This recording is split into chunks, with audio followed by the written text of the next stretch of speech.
Halo, perkenalkan, nama saya Gladiola Nadiawea, mahasiswa semester 4, Program Studi Ilmu Hukum, Fakultas Hukum dan Sosial Humaniora. Pembuatan video ini sebagai pemenuhan ujian akhir semester pada mata kuliah Hukum Otonomi Daerah yang diampu oleh Bapak Agustinus F. Pascalino Dadi, HPL MO. Pada kesempatan ini, saya akan memaparkan analisis beberapa masalah hukum dalam perspektif hukum otonomi daerah berdasarkan teori dan materi perkuliahan. Adapun beberapa masalah yang akan saya bahas dalam video ini, yang pertama, desentralisasi dan bentuk negara, yang kedua, asas penyelenggaraan pemerintahan, yang ketiga, penataan daerah, yang keempat, transfer ke daerah. Pertama-tama, saya akan menjelaskan gambaran singkat mengenai realitas permasalahan dalam pelaksanaan otonomi daerah di Indonesia. Yang pertama, masih terjadi konflik kewenangan antara pemerintah pusat dan pemerintah daerah. Contohnya, pengelolaan pertambangan yang kewenangannya ditarik ke pemerintah pusat. Hal ini menunjukkan bahwa penerapan desentralisasi belum berjalan secara optimal. Yang kedua, masih terdapat pelanggaran terhadap asas penyelenggaraan pemerintahan yang dapat dilihat dari kasus korupsi kepala daerah melalui operasi tangkap tangan. Ini menunjukkan lemahnya asas transparansi dan akuntabilitas. Yang ketiga, dalam hal penataan daerah, masih banyak daerah otonomi baru yang belum berkembang, sehingga tujuan dari pemekaran daerah itu belum tercapai secara maksimal. Yang keempat, dari aspek keuangan, masih banyak daerah masih sangat bergantung pada dana dari pemerintah pusat. Hal ini karena pendapatan asli daerah atau PAD masih lemah. Secara keseluruhan, kondisi ini menunjukkan bahwa pelaksanaan otonomi daerah di Indonesia masih menghadapi berbagai tantangan, baik dari sisi kewenangan, tata kelola, maupun keuangan daerah. Yang pertama, desentralisasi dan bentuk negara. Masalah yang timbul yaitu terjadi konflik kewenangan antara pemerintah pusat dan pemerintah daerah. Contoh kasus yang dapat dilihat adalah penarikan kewenangan izin tambang ke pemerintah pusat. Secara hukum, ini didasarkan pada Undang-Undang Nomor 23 Tahun 2014 Pasal 1 Ayat 8 yang menyatakan bahwa desentralisasi adalah pelimpahan urusan pemerintahan oleh pemerintah pusat pada pemerintah daerah berdasarkan asas otonomi. Setelah itu, Undang-Undang Dasar 1945 Pasal 18 yang menyatakan bahwa negara kesatuan membagi wilayah dalam provinsi dan kabupaten atau kota.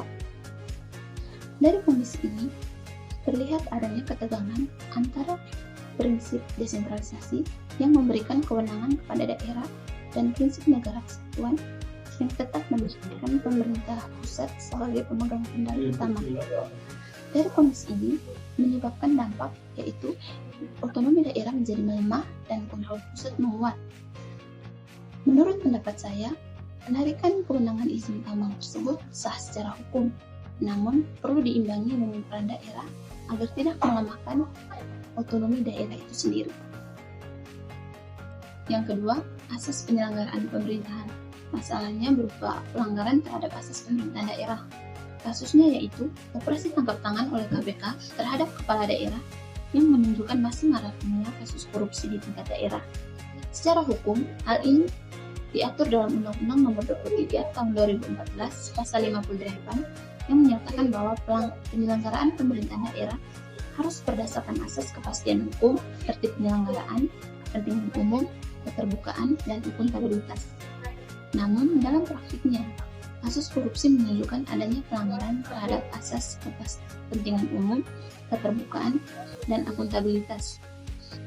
Hal ini menunjukkan bahwa lemahnya penerapan prinsip good governance serta penyalahgunaan wewenang. Adapun dampak yang ditimbulkan yaitu kerugian negara dan turunnya kepercayaan publik. Menurut pendapat saya, penegakan hukum perlu diperkuat serta meningkatkan integritas pejabat daerah.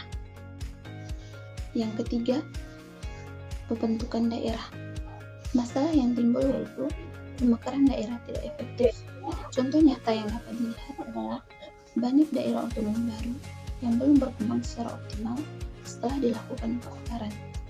Secara hukum, pembentukan daerah diatur dalam Undang-Undang Nomor 23 Tahun 2014 yang menyatakan bahwa pembentukan daerah meliputi pemekaran dan penggabungan daerah.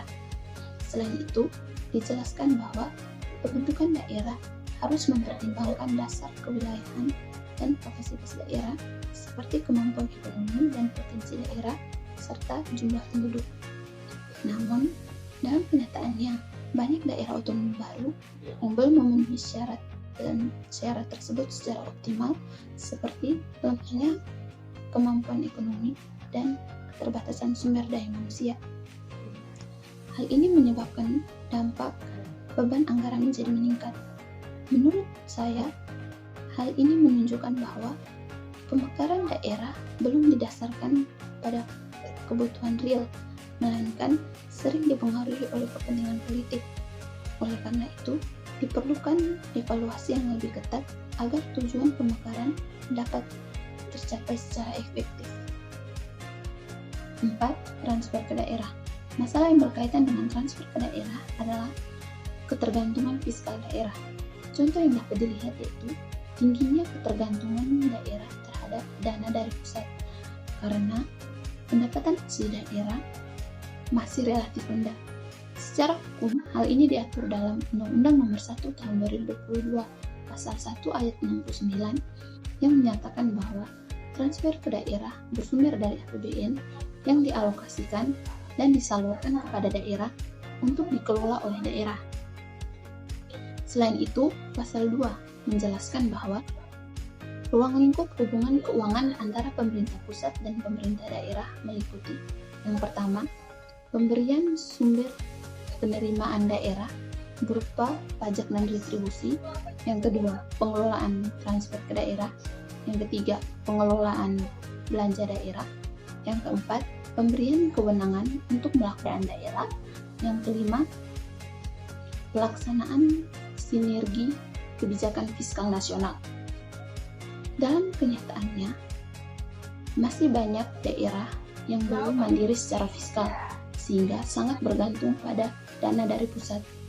Menurut pendapat saya, pemerintah daerah perlu lebih inovatif dalam menggali potensi daerah guna meningkatkan pendapatan asli daerah agar kemandirian fiskal tercapai dan mengurangi ketergantungan terhadap pemerintah pusat.